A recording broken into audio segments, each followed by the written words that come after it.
Baik, Assalamualaikum warahmatullahi wabarakatuh. Waalaikumsalam warahmatullahi Waalaikumsalam warahmatullahi wabarakatuh.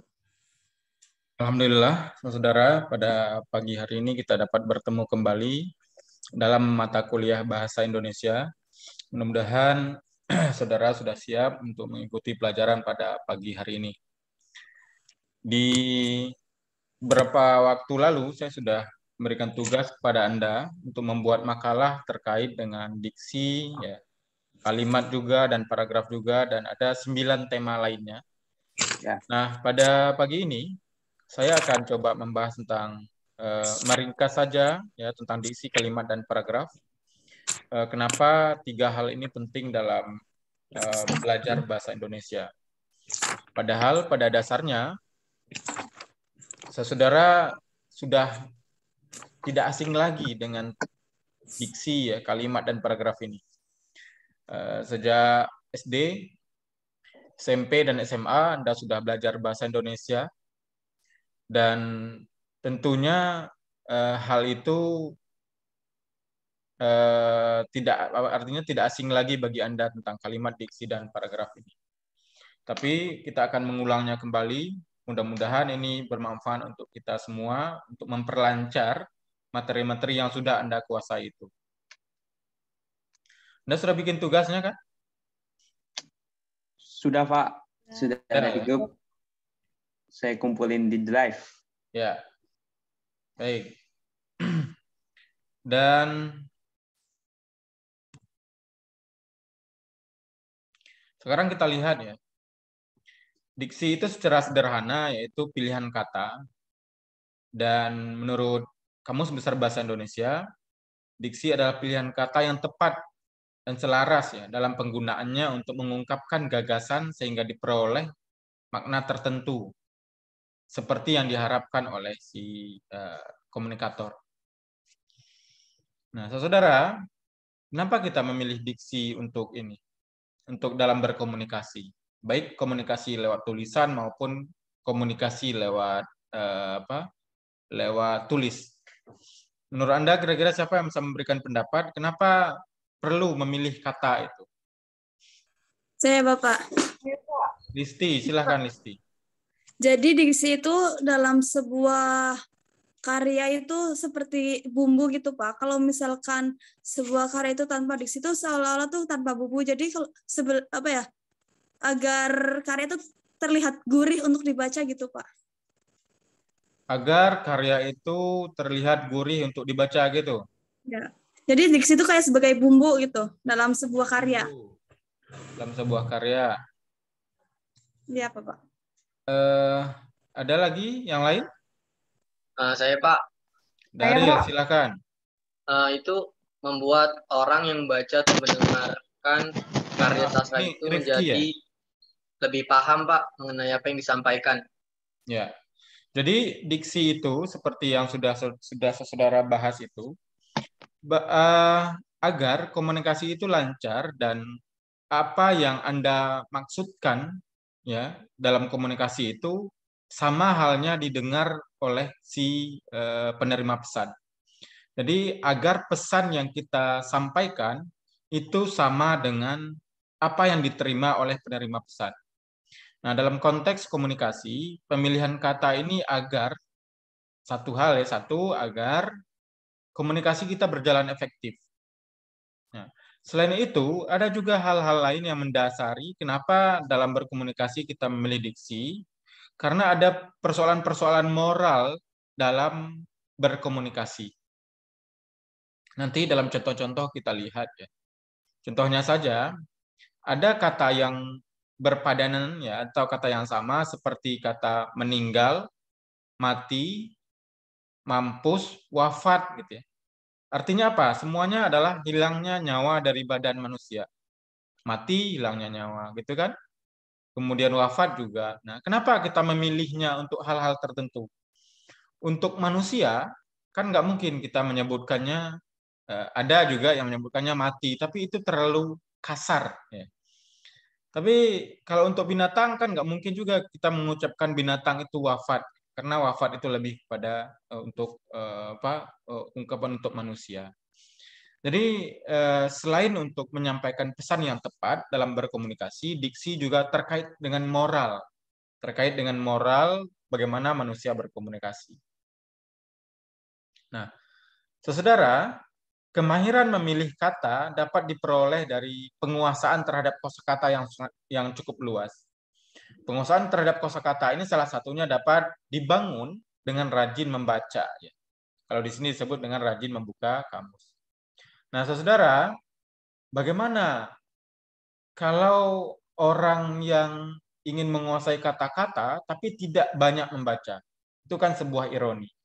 Jadi salah satu hal yang bisa digunakan untuk memperluas atau memperbanyak diksi Anda atau pilihan kata Anda adalah dengan banyak membaca. Makanya orang-orang yang suka, yang hobi membaca itu pilihan katanya banyak, pilihan katanya kaya.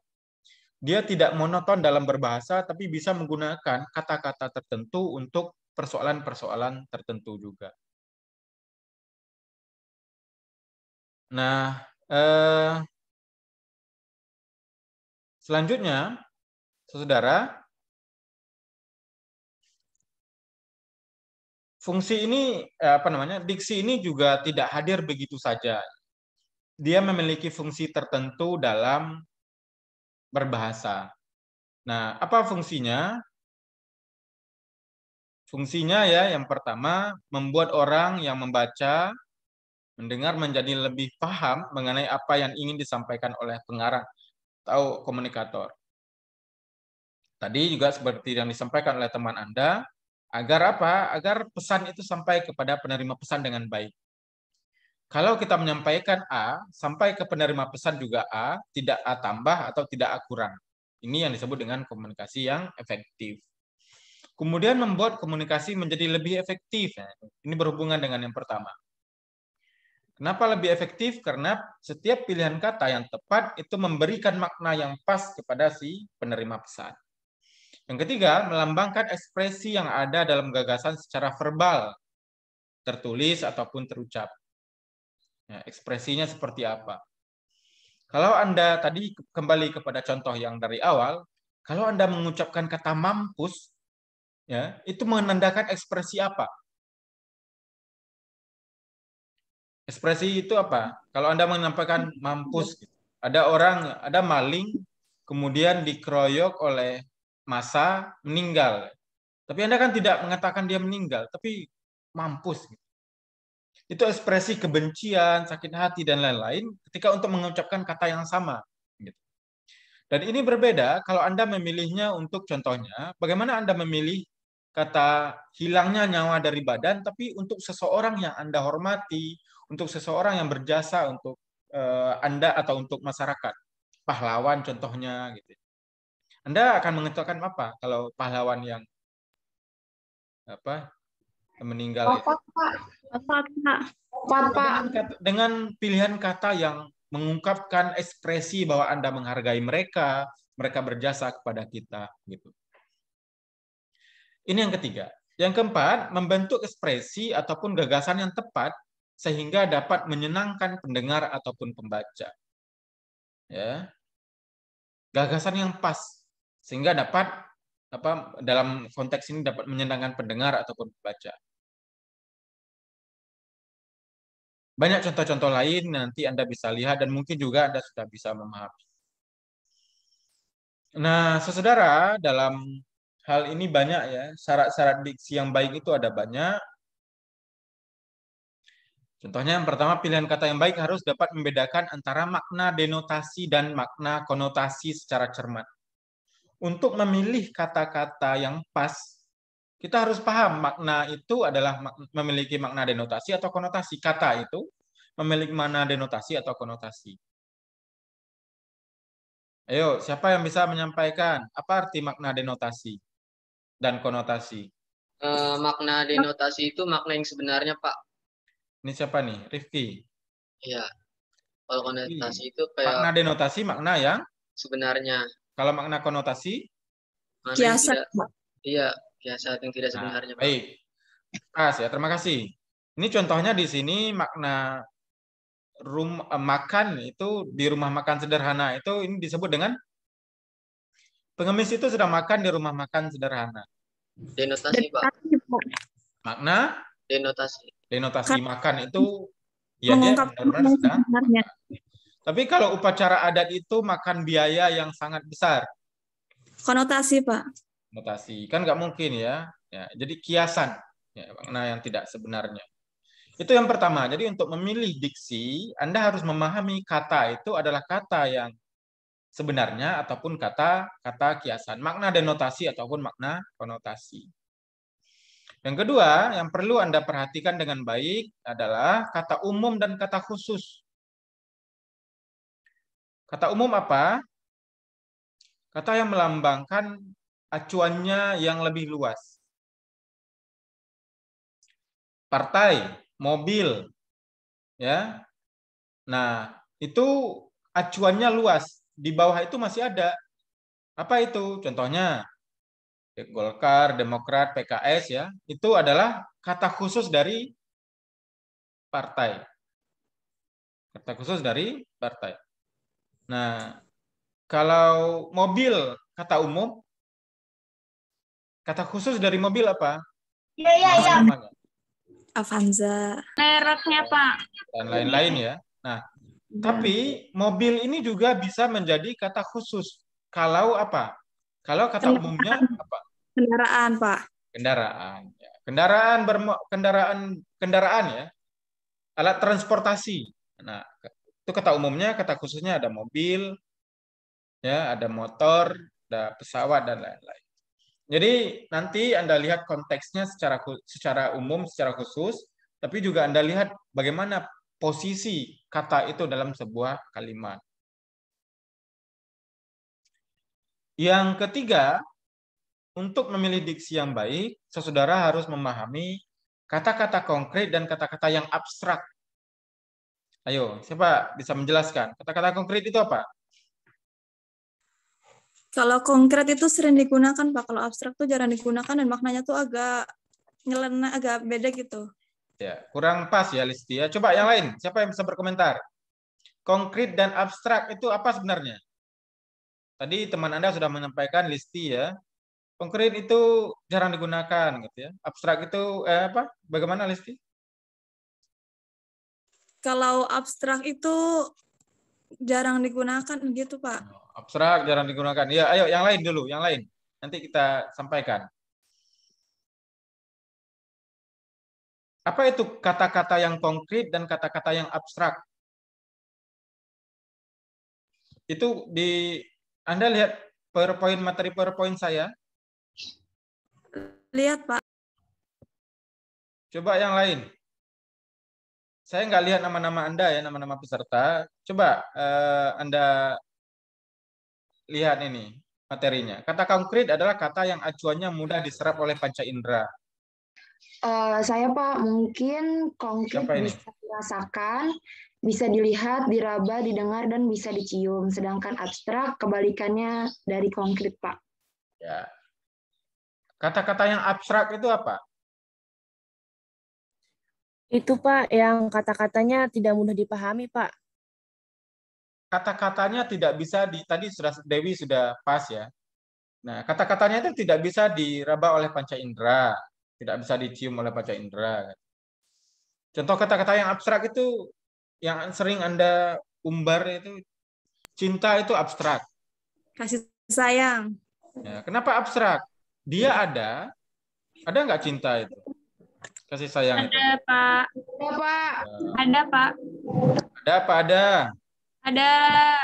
Pak. Ada. Yang lain nggak ada kayaknya karena belum. Nggak ada Cinta cinta, itu nggak abstrak karena dia tidak bisa diraba, tidak bisa Ya. dicium, tidak bisa di artinya dia bukan kata-kata yang mudah diacu. Nah, meja, buku, nah itu adalah kata-kata yang konkret. Ya, karena bisa diraba oleh panca indera, bisa dilihat oleh mata, gitu kan. Nah, walaupun kata-kata yang abstrak itu tidak bisa dengan panca indera, diacu dengan panca indera, diserap oleh panca indera, tapi kata-kata yang abstrak itu dia tetap ada. Tadi Anda mengatakan ya, cinta itu ada apa enggak? Ada. Nah, kenapa? Karena dia ada. Keadilan itu ada atau tidak? Ada, Pak. Ada, Pak. Harusnya ada ya. Walaupun Anda sering mengatakan tidak adil segala macam. Ya. Nah, itu kata-kata konkret dan kata-kata yang abstrak. Baik, kita cepat saja ya, biar waktu kita bisa ini, karena waktu kita sampai jam dipotong juga ya, sampai jam 9. Kata-kata yang bersinonim. Apa itu kata-kata yang bersinonim? Yang mempunyai persamaan. Nah, jadi kata-kata yang semakin banyak Anda menguasai kata-kata yang memiliki persamaan itu, maka semakin baik diksi yang Anda gunakan nanti. Di sini contohnya agung, besar, raya merupakan kata-kata yang bersinonim. Namun pemakaian ketiganya ini tidak dapat saling ditukar. Masjid agung, masjid besar, masjid raya itu. Tapi ada nggak jalan agung, jalan raya? Biasanya kan jalan raya dan segala macam. Jadi begitu. Jadi kata-kata yang bersinonim ini nanti bisa artinya sama, tapi Anda nanti bisa memilih kata-kata yang mana yang nanti yang Anda gunakan dalam berkomunikasi.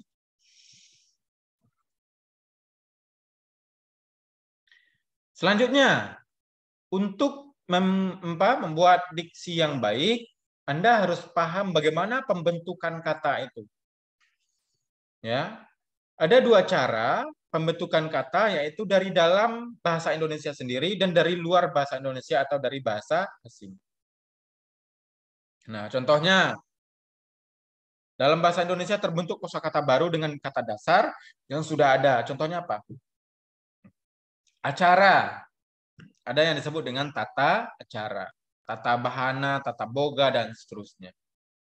Ya, ini bahasa yang terbentuk dari bagaimana menggabungkan bahasa-bahasa atau kosakata dalam bahasa Indonesia. Ada juga bahasa-bahasa yang terbentuk dari bahasa asing atau yang disebut juga dengan bahasa kata-kata serapan. Ada tiga jenis ya kata serapan itu. Yang pertama, kata asing yang sudah sesuai dengan ejaan bahasa Indonesia. Contohnya apa? Dalam bahasa asing, bank itu bank ya. B-A-N-K tulisannya. Kemudian diserap ke dalam bahasa Indonesia, dia menjadi apa? Bank. Menjadi bank juga, tulisannya sama, maknanya sama. Ya, bank, vitamin, dan lain-lain.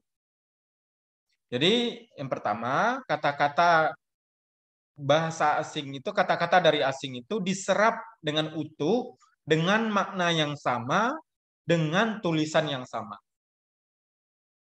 Yang kedua, kata-kata asing yang disesuaikan dengan ejaan bahasa Indonesia. Ya, contohnya standar. Nah, standar bahasa Inggrisnya apa? Bagaimana cara menulisnya? Standar. Ya. Dalam bahasa Indonesia menjadi Standar. Standar. Sosial. Dalam bahasa Indonesia C diganti menjadi S. Dalam bahasa asing, sosial itu C pakai C yang di tengah. Nah, artinya apa? Maknanya sama, tapi kemudian diserap ke dalam bahasa Indonesia dengan mengubah bentuknya. Ya. Tadi yang pertama maknanya sama, bentuknya sama. Kemudian yang kedua maknanya sama, ya, sosial itu ya maknanya sosial, tapi dengan mengubah bentuk. Ada beberapa modifikasi dalam huruf. Contohnya ya sosial ya. Nah, menjadi ya awalnya pakai C menjadi pakai S. Dua ini paham? Paham, Pak. Nah, yang ketiga, istilah asing yang diterjemahkan ke dalam bahasa Indonesia tapi mengalami perubahan makna. Apa contohnya? Isu. Isu dalam bahasa Indonesia apa? Ah, itu cuman isu. Gitu kan? Apa isu? Berita yang tidak jelas asal-usulnya.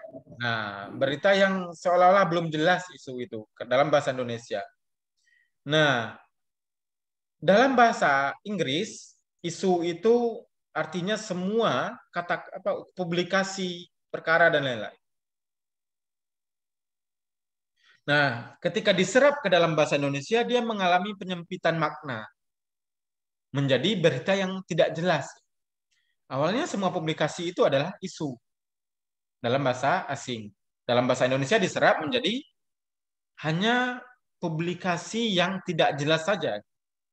Sementara kalau sudah jelas, dia tidak lagi menjadi isu dalam bahasa Indonesia. Nah, saudara, ini yang perlu diperhatikan dalam melihat bagaimana menyerap bahasa asing itu ada 3 ya. Apa 3 itu? Siapa yang bisa mengulangi? Saya, Bapak. Jangan Listi aja, ini ada 46 orang. Siapa lagi yang lain? Ya, Bapak. Coba sekalian yang lain. Kalau enggak ya udah, silakan Listi. Yang pertama, kata yang memiliki bentuk yang sama dan arti yang sama. Ya. Yang kedua, kata yang memiliki bentuk yang beda tapi dengan arti yang sama. Yang ketiga, kata yang memiliki bentuk yang beda dan arti yang beda. Ya. Itu, Bapak. Ya, kira-kira begitu. Yang lain? Ada lagi yang ingin menyempurnakan? Sama. Sama ya. Baik. Pertama, makna sama, tulisannya sama. Yang kedua. Contohnya apa, Dewi? Bang. Ya, terus apa lagi? Makna sama dengan mengubah bentuk tulisan seperti sosial. Kalau dalam bahasa Inggris sosial pakai C di tengahnya. Terus? Kalau yang ketiga, kata yang berbeda dengan makna yang berbeda pula. Baik. Contohnya isu ya. Ada banyak contoh. Nanti saudara bisa temukan contoh-contoh itu ya. Baik, Bapak. Silakan nanti dibaca-baca dan untuk memperkaya diksi Anda. Yang selanjutnya, Anda harus Harus memahami padanan kata yang serasi. Nah, ini berkaitan dengan pilihan kata nanti. Contohnya, walaupun malam tadi bertugas siskambling, tetapi dia masuk kantor juga seperti biasa. Ini salah. Kenapa? Karena walaupun itu tidak serasi, walaupun itu tidak bisa dipadankan dengan kata tetapi sebagai kata penghubungnya. Ya. Nah, kalau sudah ada kata tetapi, walaupun itu sudah tidak perlu di depannya. Malam tadi dia bertugas siskambling, tetapi dia masuk kantor seperti biasa. Pemborosan kata gitu ya, Pak? Nah, begitu. Jadi kata-kata yang berlawanan. Contohnya kalau sudah pakai walaupun, Anda tidak perlu lagi menggunakan kata tetapi. Walaupun malam tadi bertugas siskambling, dia masuk kantor seperti biasa. Karena sudah ada kata walaupun, tetapinya. Nah, saudara-saudara, ini sebenarnya sederhana, ya, sederhana. Tapi dalam menulis ini kadang-kadang luput dari perhatian Anda semua. Anda paham ya? Contohnya banyak. Contohnya di depan huruf itu harus kapital, kadang-kadang masih salah. Di belakang kalimat itu harus diakhiri dengan tanda baca, titik, tanda seru. Tapi kadang-kadang masih. Kalimat itu tidak boleh panjang. Ada yang menulis satu paragraf itu hanya satu kalimat. Digabung aja pakai koma, koma, koma, koma, koma. Ingat satu paragraf itu kan susah membacanya. Bahasa itu tidak hanya teori, tapi bahasa itu nanti Anda harus praktekkan. Nah, bagaimana caranya? Setidaknya dalam tugas-tugas Anda sudah bisa memilih diksi yang baik dan seterusnya.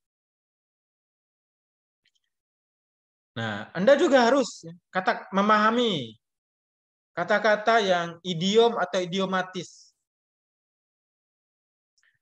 Ya, untuk membuat diksi yang baik, syarat-syaratnya salah satunya adalah saudara harus memahami mana idiom dan mana idiomatis.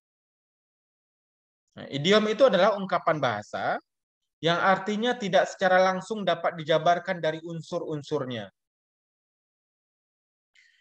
Gulung tikar tidak bisa Anda artikan dengan ada tikar kemudian digulung. Muka badak tidak bisa Anda artikan mukanya badak. wajahnya badak. Nggak bisa seperti itu. Kenapa? Itu disebut dengan idiom. Gulung tikar artinya apa? Bangkrut. Bangkrut. Bangkrut, Pak. Muka badak artinya apa? Orang yang punya malu. Punya malu, Pak. Nah, apa contoh-contohnya? Baik, benar. Apa contoh-contoh yang lain? Ini si jago merah. Meja hijau. Meja hijau, jago merah. Jago merah itu apa? Kebakaran. Api. Nah, apa lagi yang lain?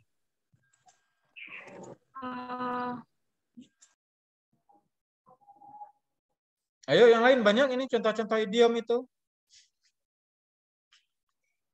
Ini kenapa kelas ini enggak ini hanya berapa orang saja yang aktif? 43 orang. Dikurangi saya jadi 42 orang. Yang aktif itu hanya 3 orang. 4 orang. Yang lain kemana? Susah sinyal. Susah sinyal. Mungkin sinyal Bapak. Sinyal susah gitu. Ya inilah ya, dilema kita belajar online. Mudah-mudahan dalam waktu dekat kita bisa bertemu di kampus dalam kuliah tatap muka walaupun dalam tatap muka terbatas. Ini hanya beberapa orang satu kelas. Apalagi contoh idiom? Tutup usia, panjang tangan, Pak. Buah hati, buah hati. Tutup usia gitu. Aduh Dan lain-lain. Hati, buah hati. Tangan, Pak. Di ambang pintu. Ya. Nanti saudara bisa lihat contoh-contoh yang lain ya. Idiom itu apa? Yang kedua, Anda harus bedakan antara idiom itu dengan idiomatis. Nah, idiomatis justru ini kata-kata yang harus tampil berpasangan. Pasangan kata yang selalu muncul bersamaan. Contohnya apa? Ini banyak ya. Nanti bisa Anda hafalkan, Anda hafalkan untuk membuat kalimat nanti. Berawal dari, berdasarkan pada, bergantung pada, bertemu dengan, berkenaan dengan, diperuntukkan bagi, disebabkan oleh, seterusnya, sejalan dengan, dan lain-lain. Nah, ini kata-kata idiomatis. Justru kata-katanya memaknainya tidak bisa Anda pisahkan. Dia harus tampil bersamaan sebagai sebuah frase. Nah, ini terakhir ya, diksi itu juga Anda harus perhatikan kesesuaian penggunaan kata. Menggunakan ragam baku dengan cermat, menggunakan kata eufemisme ini apa? Siapa yang tahu? Eufemisme apa? Kata-kata yang bagaimana sih? Ayo, yang lain. Penghalusan makna kata yang dianggap tabu oleh masyarakat. Penghalusan makna kata. Apa yang dimaksud dengan penghalusan makna kata?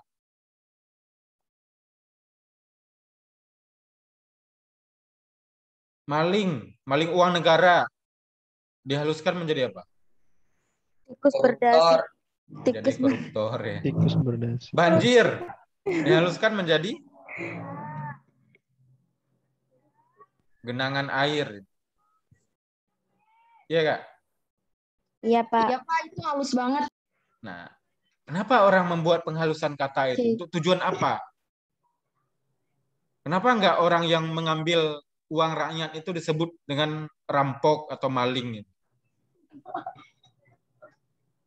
Biar kesannya tidak seperti maling, begitu? Sindiran kali, Pak. Enggak, makanya diksi itu digunakan untuk membangun sesuatu, mengkonstruk sesuatu. Banjir ya, kenapa digunakan genangan air? Untuk menciptakan apa? Ini bahasa-bahasa politis. Di Jakarta, kalau ada orang yang benci Anies, gubernur, ya, maka di genangan air itu disebut langsung banjir. Ya kan? Atau kalau ada orang yang suka pendukung gubernurnya, maka disebut genangan air. Anda anak-anak apa? Oh, Anda dakwah ya, bukan jurnalistik ya. Nah, dalam bahasa jurnalistik itu banyak digunakan kata-kata pilihan kata ini. Apakah dia menjadi eufemisme atau menjadi kata yang halus justru atau kata yang kasar untuk membentuk sesuatu makna kepada pembaca. Contohnya yang tadi. Kalau ingin mengatakan Jakarta banjir gitu. Agar Agar terkesan gubernurnya nggak kerja gitu. Maka dibuatlah kata-katanya menjadi kata-kata yang menggunakan kata-kata yang banjir dan lain-lain. Tapi kalau ingin mencitrakan bahwa Jakarta baik-baik saja, tidak ada banjir, hanya disebut genangan air. Genangan air. Baik, kita lanjutkan. Yang ketiga, menggunakan kata berpasangan dan perlawanan dengan baik. Jadi Anda harus pastikan kata-kata yang berpasangannya dan kata-kata yang berlawanan dengan baik. Untuk apa? Untuk menyesuaikan penggunaan kata itu. Yang keempat, menggunakan kata-kata ilmiah harus pas. Kemudian yang kelima, hindari penggunaan ragam lisan. Nah, dalam menulis, kadang-kadang kita nggak sengaja memasukkan ragam lisan dalam tulisan kita. Kalau tulisannya tulisan populer itu tidak terlalu bermasalah, tapi kalau tulisannya tulisan ilmiah ini justru menjadi fatal, menjadi salah. Nah, ini yang perlu saudara perhatikan nanti. Saudara, sekali lagi saya tegaskan, kita belajar diksi, kalimat, kalimat efektif, dan paragraf, tujuannya nanti adalah agar Anda semua itu bisa menulis dengan baik, yang benar. Maka di akhir nanti materi kita itu ada materi tentang menulis ilmiah. Anda bisa menulis ilmiah dengan baik kalau menguasai semua hal itu. Mulai dari bagaimana memilih kata, bagaimana menyusun kalimat, kemudian bagaimana menentukan kalimat efektif, dan juga bagaimana membuat paragraf yang baik dan lain-lain. Kalau masing-masing materi itu tidak Anda kuasai, maka materi secara umum itu juga tidak akan Anda kuasai. Anda nggak akan mungkin tiba-tiba bisa membuat karya ilmiah yang baik kalau Anda tidak bisa menguasai, contohnya terkait dengan kalimat efektif. Anda tidak akan bisa membuat karya ilmiah yang baik kalau dari sisi bahasa Anda tidak paham bagaimana membuat paragraf yang baik. Nah, oleh sebab itu dalam materi bahasa Indonesia Anda diulang lagi, walaupun sebenarnya saya yakin di SMA ataupun di SMP Anda sudah belajar ini. Anda sudah belajar materi-materi ini dan kita hanya mengulang, tapi untuk mengingatkan Anda bahwa materi-materi itu penting bagi Anda untuk membuat karya-karya tulis nanti. Baik karya tulis ilmiah ataupun karya tulis populer atau karya tulis kreatif. Paham, saudara? Paham? Sejauh ini ada pertanyaan? Saya izin bertanya, Pak. Silakan sebutkan nama. Nama saya Dewi Ursula Zahro. Jadi saya baca beberapa buku, ada yang sebelum dan itu koma, ada juga yang enggak. Oh ya, itu nanti pembahasan kita, Dewi. Tapi nggak apa-apa, karena Anda sudah bertanya, akan saya coba jawab sekilas ya. Penempatan tanda baca itu nanti ada bab khusus kita belajar kan, tanda baca itu ada kelompok berapa yang menulis tanda baca? Kelompok berapa yang sudah menulis makalah tentang tanda baca? Kelompok 3 apa kalau nggak salah? Kalau nggak salah ya. Tapi intinya penggunaan koma itu tergantung kondisinya, ya. Dan itu pada dasarnya adalah kata hubung, ya. Kata hubung. Nah, kalau dia ditempatkan di depan tanda di depan kata sebelum tadi ya, contohnya nanti ada. Contohnya apa, Dewi?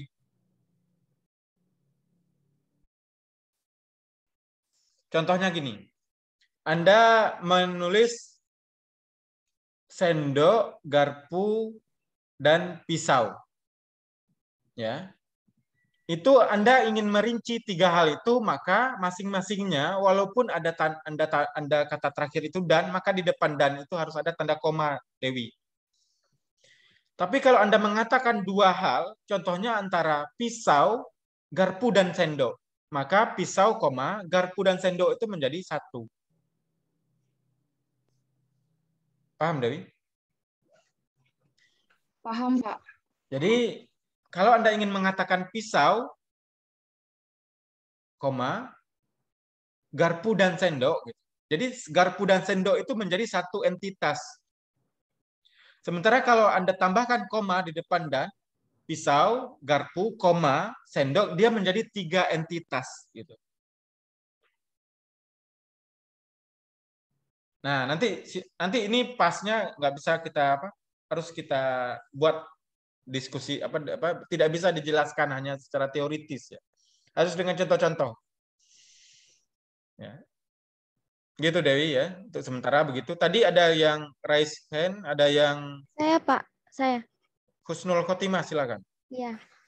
Tadi kan dijelaskan eufemisme tadi kan seperti apa sih? Makna halus gitu, penghalusan makna. Nah, itu kan mirip dengan majas ya, Pak. Itu apakah berbeda atau sama? Berbeda. Jadi ini lebih kepada bagaimana untuk menimbulkan kesan sesuatu itu tidak terlalu kasar, tidak terlalu berbeda dengan makna aslinya dan seterusnya. Ya.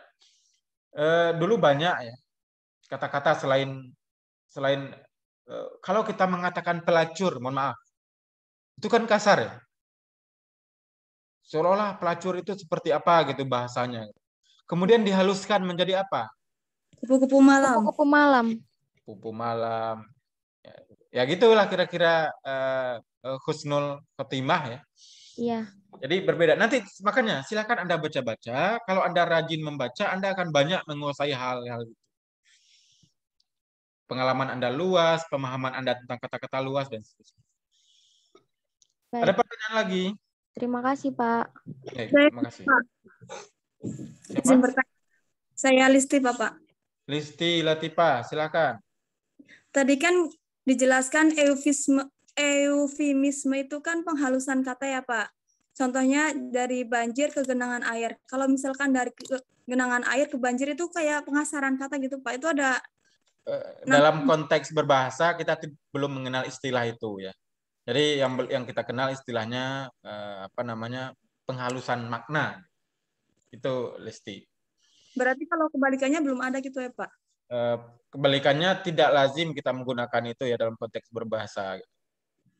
Baik, Pak. Terima kasih. Baik, saudara. Ini sudah jam berapa? Tapi Bapak, kan saya pernah dengar namanya disfemisme atau apa gitu. Itu kebalikannya atau kata lain ya, Bapak? Nah, begini Husnul ya. Jangan semuanya seperti belajar di SD ya. Semuanya seperti menuangkan air ke dalam dari teko ke dalam gelas. Itu konsep belajar anak SD. Nah, sekarang kalau sudah ada hal-hal yang menggelitik di hati Anda, di pikiran Anda, coba cari di Google, kan banyak sekarang kan. Anda pakai masing-masing punya HP yang terhubung ke internet. Nah, Anda cari. Karena kalau kita bahas semua, Husnul, waktu kita tidak cukup ya. Iya. Kalau kita bahas semua tidak cukup, tapi hal-hal seperti itu saya hanya memancing saja agar Anda bisa mudah-mudahan terpancing untuk membacanya lebih mendalam dan nanti hal-hal lainnya bermanfaat untuk Anda sendiri. Gitu Husnul ya. Coba baca-baca. Baca-baca buku. Terima kasih, Pak. Ya. Terima kasih. Bapak mau bertanya, Pak. Siapa ini, Hafifah? Ya. Silakan. Kan tadi ngebahas tentang paragraf ya, Pak. Sedangkan kemarin tuh kita mengarang yang karya tulis non-ilmiah. Nah, ada nggak sih, Pak, perbedaan paragraf pada karya tulis ilmiah dengan karya tulis non-ilmiah? Nende, Hopipa, ini namanya panggilannya siapa? Nenden, Pak Nenden. Nenden. Kita baru sampai diksi, Nenden. Ini baru masuk kalimat. Setelah ini kalimat ya, pengertian nih, ini sudah saya siapkan ini. Nah, kalimat ya. Nah, nanti terakhir kita akan bahas paragraf. Ini kalimat efektif ya. Nanti akan kita bahas paragraf. Artinya, tapi sekilas paragraf itu bagaimana paragraf yang baik dan paragraf yang tidak baik dalam sebuah karya ilmiah. Karya ilmiah harus memilih diksi yang pas, makanya ada materinya diksi. Karya ilmiah harus menggunakan kalimat yang efektif. Ini kalimat efektif ya. Dan karya ilmiah harus menggunakan paragraf yang baik. Kalau ada paragraf yang baik, tentu ada paragraf yang tidak baik. Ada nggak paragraf yang tidak baik? Ada. Nah, dari sekilas ya, contohnya begini, saya kalau memeriksa skripsi mahasiswa, belum dibaca saja, baru melihat, itu udah tahu kalau ini paragrafnya tidak baik ataupun paragraf yang baik. Kenapa? Kalau ditulis satu halaman kertas A4 itu menjadi satu paragraf saja, itu paragraf yang baik atau tidak? Tidak, Bapak. Nggak baik paragrafnya. Kenapa? Karena paragraf itu pada dasarnya apa? Paragraf yang baik adalah memiliki satu kalimat inti dan beberapa kalimat penjelas.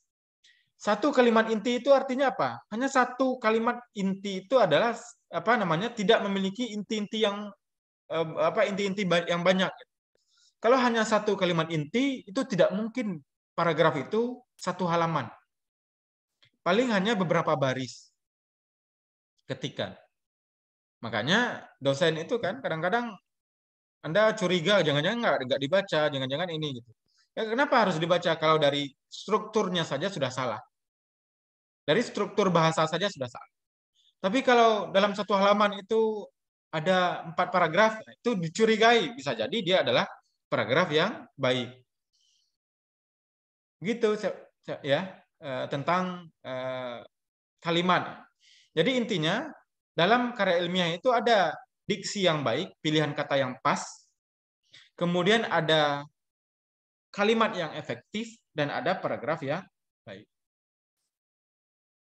Untuk sementara paham ya? Ya Pak, terima kasih. Baik, saudara.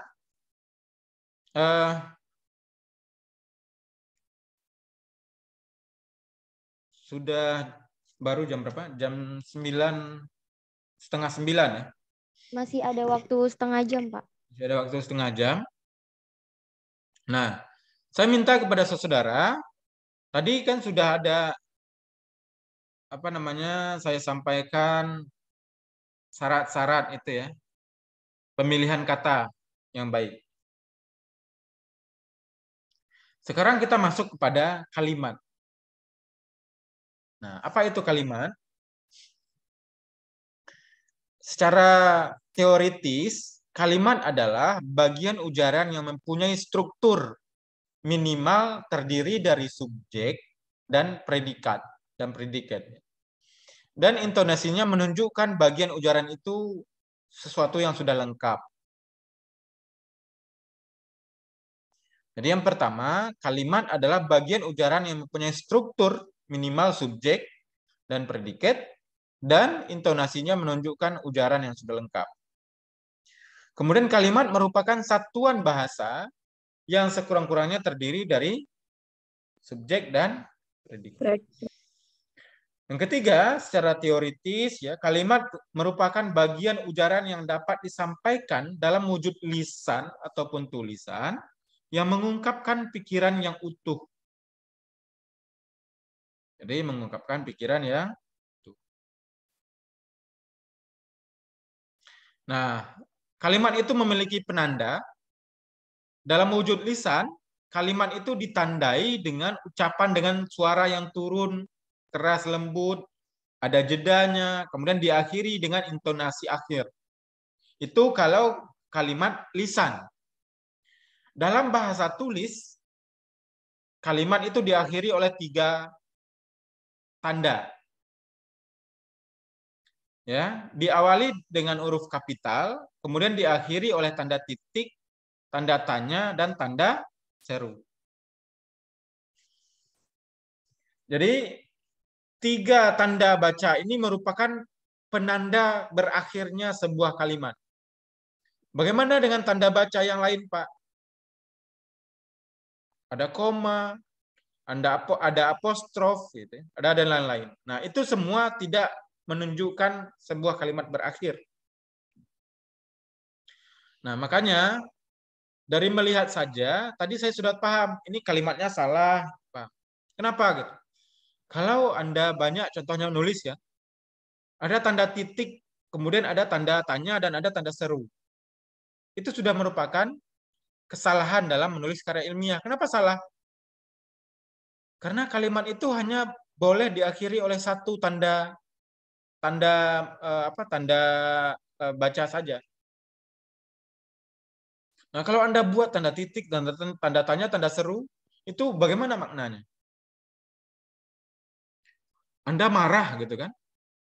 Kemudian dia berteriak, kemudian diberi tanda seru 3, tanda tanya 5. Pernah lihat bahasa-bahasa seperti itu? Nah, itu salah satu ciri-ciri kalimat yang tidak baik, kalimat yang salah. Nah, kalau begitu, yang baiknya seperti apa? Yang baik itu adalah dimulai dengan tanda kapital, huruf kapital, dan diakhiri dengan satu tanda baca. Kalau dia adalah kalimat deklaratif, maka diakhiri dengan tanda. Kalau kalimat deklaratif apa? Tanda titik. Tanda Sama titik. tanya, Saya Pak. pergi sekolah, saya pergi ke kampus, titik. Kenapa titik? Karena hanya mendeklarasikan. Kemudian kalau tanda tanya, untuk kalimat apa? Ini salah ya. Ini tanda tanya kalimat deklaratif juga. Salah ini. Tapi tanda tanya adalah untuk kalimat pertanyaan. Apa contohnya? Siapa yang pergi ke kampus itu pakai tanda tanya. Karena apa? Karena bertanya. Kalau tanda perintah, hari ini Anda harus ke kampus. Itu pakai tanda seru. Nah, ini ya, kalimat itu ditandai oleh 3 hal ini, tanda-tanda akhir. Saya mengulang saja, saya yakin Anda semua sudah paham ini. Nah, ini unsur-unsur kalimat ya. Ada subjek, ada predikat, ini ingat mungkin pelajaran SMP Anda atau pelajaran SD, ya. Objek, pelengkap, dan keterangan. Semuanya saya yakin Anda sudah paham. Ini kita hanya mengulang saja. Nah, subjek apa? Bagian kalimat yang menunjukkan pelaku, tokoh, dan lain-lain ya. Ini tidak perlu kita jelaskan lagi. Tapi Anda harus paham itu. Ini contoh-contohnya predikat apa gitu ya. Saya yakin ini tidak perlu kita jelaskan lagi. Dan kalaupun Anda belum paham, ini hutang Anda untuk belajar kembali. Begitu ya. Objek, ya. Ada pelengkap, dan lain-lain. Ini ada kata apa keterangan gitu. Kemudian bagian-bagian kalimat. Ada kata, frasa, klausa. Tolong nanti saudara pahami lagi ya. Mengulang-ulang lagi materinya.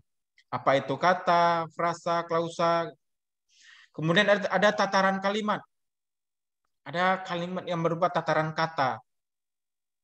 Ada juga yang berupa tataran frasa. Nah, ini nanti materinya sudah seperti ini.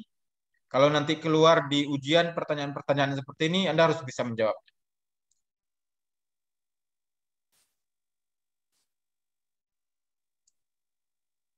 Ini kalimat efektif ya. Ini tadi pertanyaannya. Kalimat efektif.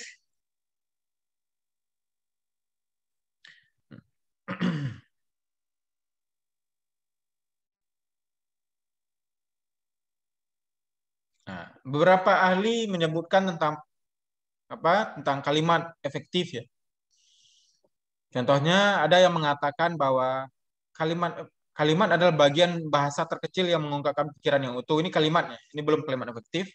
dalam wujud lisan ini tadi juga sudah kita bahas pengertian kalimat. Ya.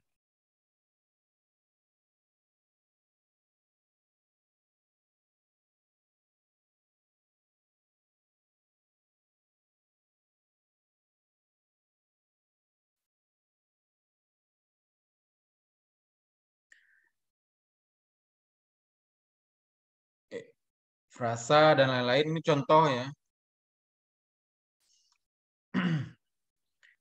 Intinya, saya yakin Anda sudah di makalah Anda juga sudah dibahas, makanya saya minta beberapa waktu lalu makalah Anda itu Anda share, Anda kirim ke grup agar teman-teman Anda juga bisa membaca. Nanti Anda baca-baca ulang lagi, Anda ulang membacanya. Kalau kita bahas ini panjang ya. Jika tentang objek ini contoh-contohnya, pelengkap dan lain-lain. Intinya saudara, yang kita butuhkan dari materi-materi ini adalah agar Anda semua nanti bisa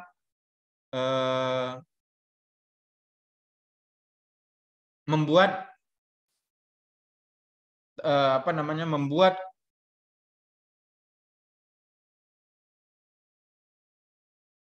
karya ilmiah yang baik itu dari sisi pilihan katanya, dari sisi paragrafnya, dari sisi kalimat, dan lain-lain.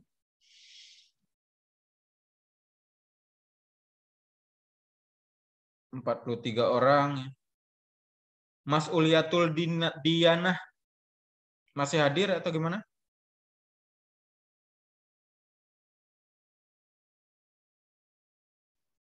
Masih hadir, Pak. Masih hadir. Apa yang bisa Anda simpulkan dari pertemuan kita pagi ini? Apa yang bisa Anda sampaikan kepada kita semua?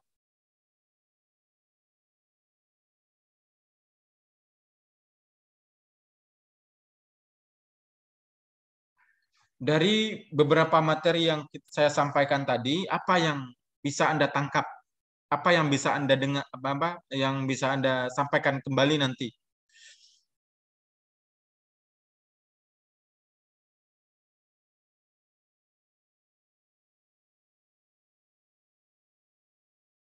Amalia, Shifaun Nadhiroh.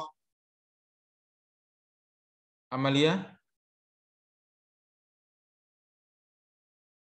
Dari materi tadi, apa yang bisa Anda tangkap, Amalia? Dari materi tadi, kan diksi, kalimat, dan paragraf ya, Pak. Itu merupakan bagian penting untuk membuat suatu karya ilmiah maupun karya yang lain. Seperti yang kita ketahui tadi bahwa diksi itu digunakan agar komunikasi kita itu lancar. Yang disampaikan itu dapat diterima oleh penerima pesan dengan baik. Itu, Pak. Baik, terima kasih Amalia. Zidan, Anda masih bersama Zoom ini atau sudah hilang? Sudah ketiduran? Zidan Al-Riza. Azmi. Ya, Pak. Zidan, coba Anda simpulkan dari materi kita hari ini, apa yang bisa Anda simpulkan?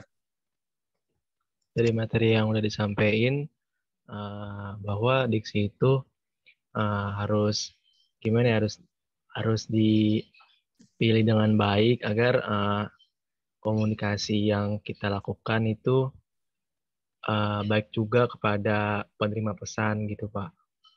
Dan juga selain diksi, belajar juga untuk kalimat efektif gitu, Pak. Gitu-gitu aja sih, Pak. Baik. Hazmi. Ya, Pak. Coba, apa yang bisa Anda simpulkan, Hazmi? Yang saya bisa simpulkan, untuk bisa memahami diksi, kalimat, dan paragraf, mungkin kita harus sering banyak-banyak membaca, Pak, agar dapat memahaminya. Ya. Yang lain, Nadira Ismayani. Iya, Bapak. Maaf ya, Pak. Lagi di tempat vaksin, Pak. Oh, lagi tempat vaksin. Apa, Pak, pertanyaannya? Maaf ya, Pak.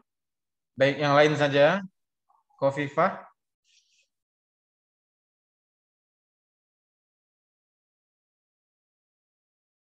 Khofifah? Iya, Bapak. Masih ada? Anda masih bergabung dengan kita? Masih, Bapak. Maaf, nggak bisa on cam. Ya, belum pakai kerudung? Enggak, Bapak. Ini jaringannya. Oh, jaringannya. Baik, silakan. Apa yang bisa Anda simpulkan, Khofifah? Menurut saya, dari diskusi yang tadi itu, tata cara bagaimana membuat paragraf yang baik dengan kalimat efektif.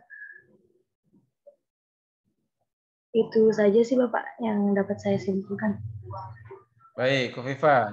Jadi kita tadi juga sudah bahas diksi ya. Bagaimana pemilihan kata yang baik, kalimat, habil nafis. Anda masih bergabung dengan kita? Masih, Pak. Udah ketiduran? Belum. Coba Abil, apa yang bisa Anda simpulkan? Tadi ada satu yang kecil tapi bermakna sih, Pak. Apa itu? Paragraf itu, kata Bapak, walaupun belum dibaca tapi udah bisa diketahui gitu, Pak. Ya, itu artinya dari sisi seperti itu, Pak. Ya, dari sisi visual itu sudah ketahuan kan paragrafnya. Betul, Pak.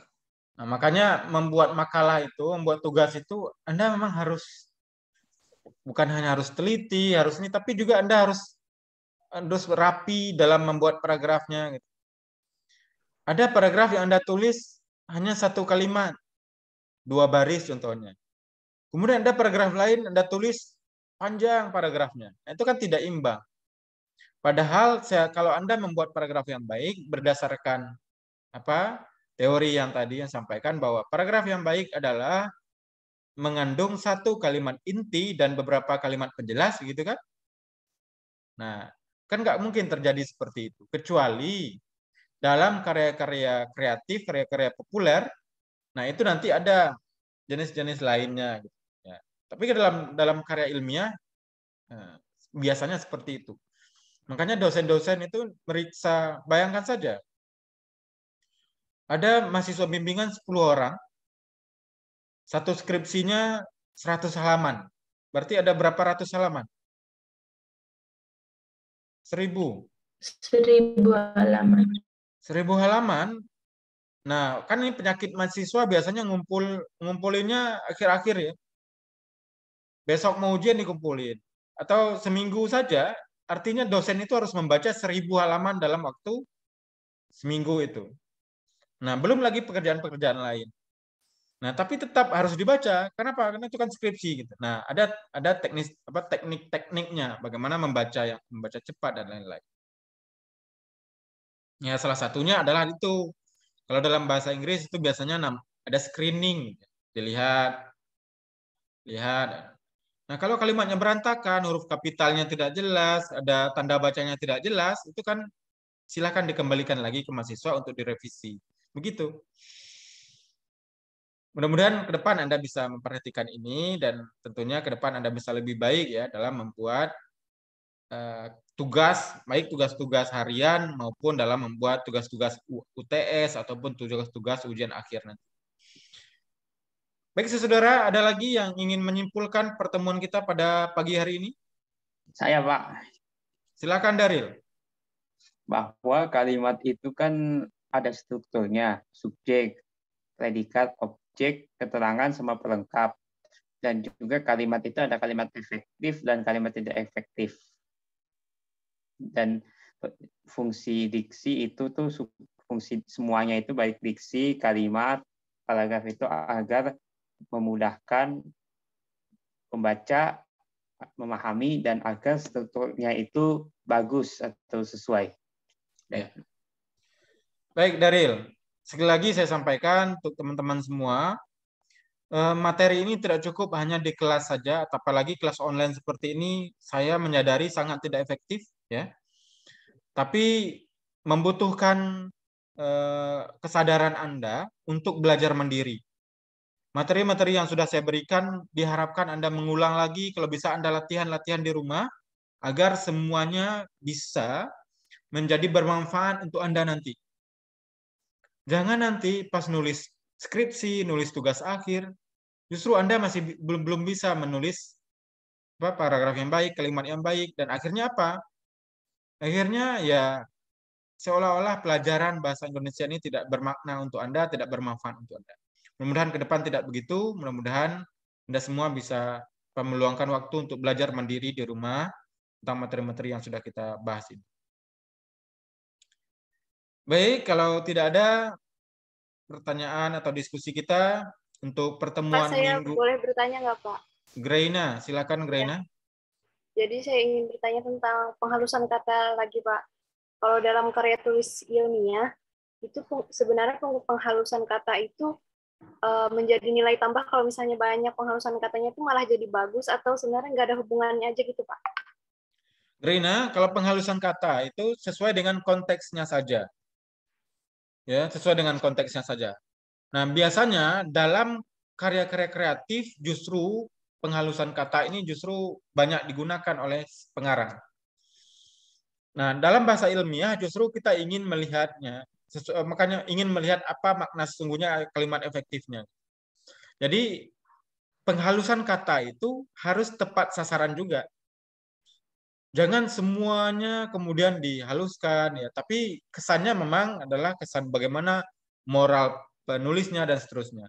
Tapi pada dasarnya, kalau pertanyaan Greina tadi, apakah berhubungan nanti dengan dengan mutu karya ilmiah, begitu ya, Greina? Iya, Pak. Nah, tergantung konteksnya, Greina. Kalau terlalu banyak penghalusannya, terlalu dibesar-besarkan juga, berlebihan juga, itu kan tidak baik. Makanya dalam karya ilmiah itu sesuai dosis saja, Greina. Kalau perlu, kalau yang kreatif baru bebas gitu ya, Pak? Kalau kreatif lebih bebas, karena memang kan tujuannya adalah bagaimana menciptakan kesan-kesan tertentu gitu.